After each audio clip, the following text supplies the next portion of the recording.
সাগরের পক্ষীরাতে পারতাম যদি থাইকা যাইতে এই সাগরের পারে ঝিনুক মালা গাইথা কাটায় দিতাম জীবনটারে আমার মন বসে না শহরে ইট পাথরের নগরে তাই তো আইলাম সাগরে তাই তো আইলাম সাগরে মন বসে না শহরে ইট পাথরের নগরে তাই তো আইলাম সাগরে তাই তো আইলাম সাগরে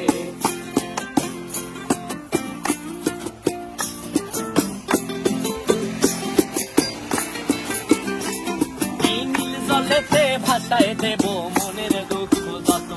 আর জল দিয়া পূরণ করিব হাজার শুকনো